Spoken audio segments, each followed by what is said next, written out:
예수님은 바리새인과 서기관들을 향해서 영적 소경이라고 부르셨습니다. 그들은 예수님의 말씀을 듣고 하신 일을 보고도 깨닫지 못하고 닫혀진 마음으로 그것을 믿지 않았기 때문에 영적인 소경이라는 그 책망을 받아야 했던 것이죠. 어두운 마음이라는 것은요, 단순히 무지몽매한 것이 아니라 무뎌지고 그렇게 완악해지기 쉬운 마음의 이 경향을 말하는 것입니다. 우리가 마음의 눈을 떠서 반드시 바라보아야 할 세 가지가 있는데 그것이 무엇인지 오늘 말씀을 통해서 우리 함께 살펴보겠습니다. 먼저 우리가 하나님의 부르심의 소망을 깨닫도록 해주시기를 성령 하나님께 간구해야 합니다. 우리가 예수님을 믿는 성도들에게 주신 이미 그 주어진 복을 이해하고 하나님을 이해하기 위해서는 우리가 날마다 하나님을 개인적으로 그리고 친밀하게 알고 있어야 합니다. 그리고 날마다 더 알아가야 하는 것이죠. 성경은 세상의 근원이고 구세주이신 하나님을 힘써 알라, 하나님을 즐거워하라고 말씀합니다.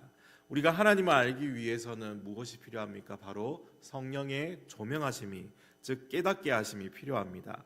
성령님은 바로 진리의 영이시죠. 성도는 이미 성령의 그 인치심과 하나님의 양자됨을 받았기 때문에 이제는 성령의 깨닫게 하심과 조명을 위해서 또한 기도해야 합니다. 우리의 이 지성과 감성을 포함하는 그 마음의 눈이 먼저 열리고 성령님의 빛을 받아서 이 밝아져야만 하나님이 누구이신지, 우리 속에 와 있는 이 복과 은혜가 어떤 것인지를 알 수 있게 됩니다.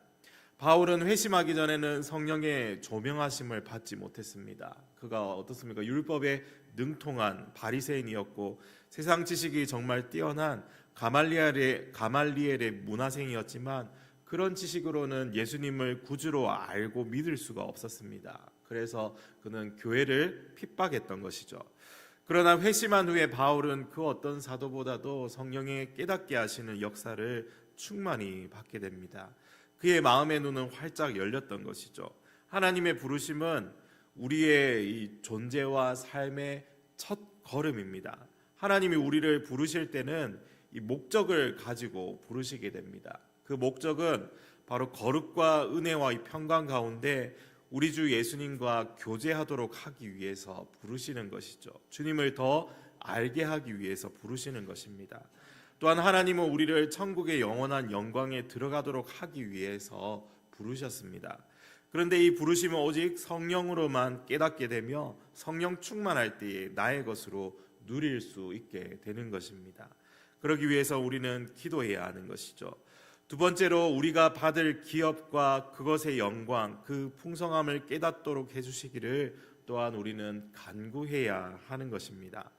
저와 여러분은 하나님의 재산 목록 1호입니다. 여러분 믿으십니까? 아멘. 저와 여러분이 하나님의 재산 목록 1호인 줄 믿습니다. 하나님의 재산은 바로 교회인 것이죠.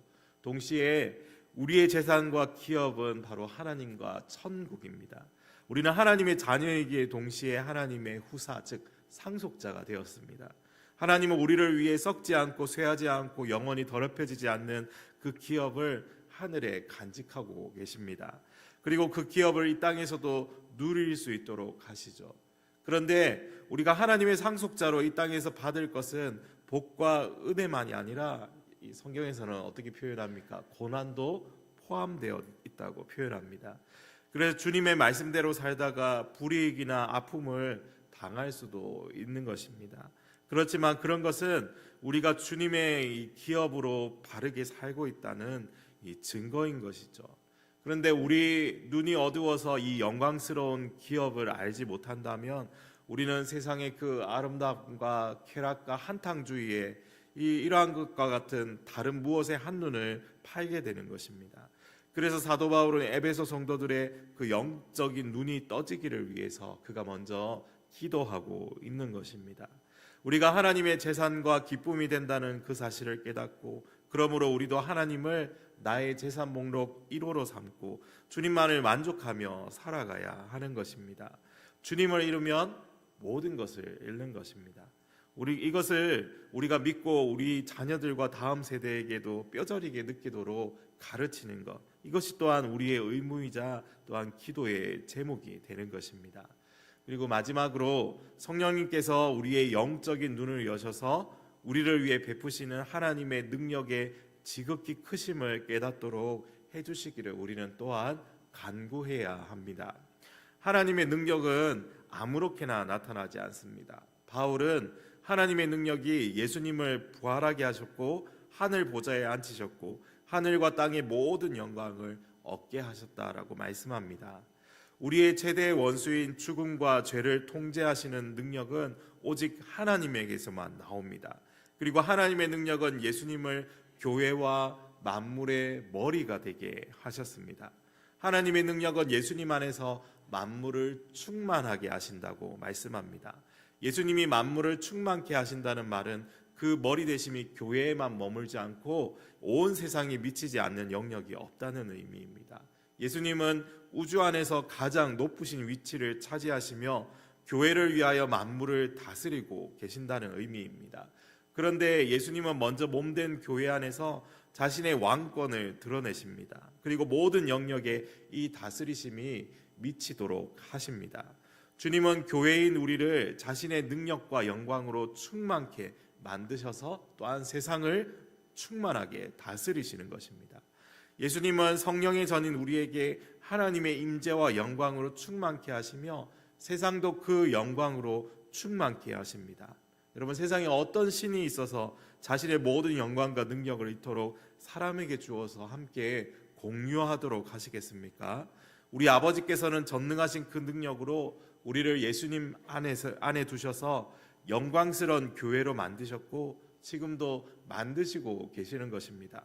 우리의 삶 속에서도 이 낙심되고 고달픈 일이 많다 할지라도 하나님의 그 영광과 그 능력이 우리에게 주어진 것을 성령으로 깨닫고 확신한다면 모든 악한 상황을 초월해서 주님을 찬송하며 감사하며 살 수 있음을 오늘 성경을 통해서 우리는 또한 묵상해 볼 수 있는 것이죠. 이렇게 교회는 하나님이 자녀로 부르신 그 소망을 깨닫고 찬송해야 하는 공동체입니다.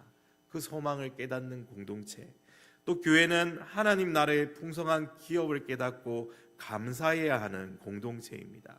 또한 교회는 지금도 역사하시는 전능하신 하나님의 능력을 깨닫고 감사하며 나아가는 공동체인 것이죠. 그래서 우리도 날마다 이렇게 기도해야 합니다. 우리의 어두운 마음의 눈을 여셔서 진리를 깨닫게 하시옵소서. 우리의 메마른 가슴을 여셔서 은혜와 감동을 부어주시고 뜨겁게 하여 주옵소서. 우리의 무뎌진 손과 발을 사랑으로 녹여주셔서 주님을 위해 찬송하며 충성하게 하소서. 우리의 생명과 소망 되신 하나님, 기도와 깨달음 그리고 감사와 그 성령의 삶을 살아가게 하여 주시옵소서. 우리 이렇게 기도하며 나아가는 저와 여러분 오늘 하루의 삶이 되어지기를 간절히 소망합니다. 함께 기도하겠습니다.